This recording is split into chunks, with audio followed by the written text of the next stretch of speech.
त्या हल्ल्यात ठार झालेले 26 आमचे निरपराध लोक, त्यांच्या बायकांच्या कपाळावरचा पुसला गेलेला सिंदूर, ह्यावर नरेंद्र मोदींनी जो छाती पिटण्याचा कार्यक्रम केला होता राजकीय, त्याचं काय झालं?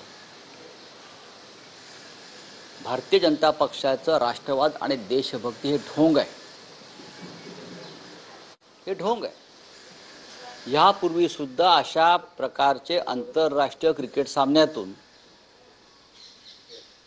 भारतानं माघार घेतलेली आहे. दहशतवादाच्या कारणामुळे, सुरक्षेच्या कारणामुळे श्रीलंका असेल, पाकिस्तान असेल, अनेक ठिकाणी माग, हे काय नवीन नाही आहे.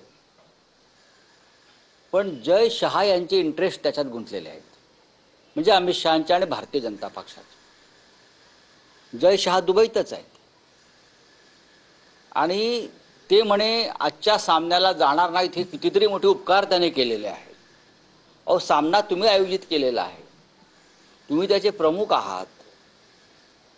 नरेंद्र मोदी यांना कोणतीही नैतिकता राहिलेली नाही राष्ट्रभक्तीच्या संदर्भात, आणि त्यांच्या अंधभक्तांना सुद्धा.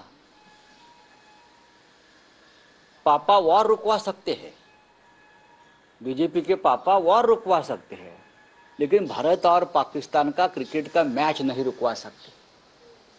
समझा? रशिया यूक्रेन का वॉर रुकवा सकते हैं.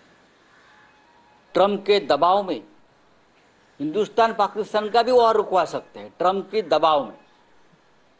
लेकिन पण भारत पाकिस्तान क्रिकेटचा मॅच ते थांबवू शकत नाहीत. अशी काय मजबुरी आहे? असा कोणता पैशाचा खेळ याच्यामध्ये आहे? या पैशाच्या खेळात नक्की कोण कोण गुंतलेला आहे? या माननीय उद्धव ठाकरे साहेबांनी जे काल आंदोलनाची घोषणा केली, शिवसेना पक्षप्रमुख माननीय उद्धव ठाकरे साहेबांनी, त्या आंदोलनाची व्याप्ती आता फक्त महाराष्ट्रापुरती राहिली नाही, देशभरात केली. हा विचार देशभरात फोफावलेला आहे आणि अनेक राजकीय पक्ष, काल आपने आंदोलन केलं, आज पंजाबमध्ये आंदोलन होत आहे, आणि शिवसेनेचे ज्या ज्या राज्यामध्ये युनिट्स आहेत त्या प्रत्येक ठिकाणी आंदोलन होत आहे. लोक व्यक्तिगतरित्या आंदोलन करतात.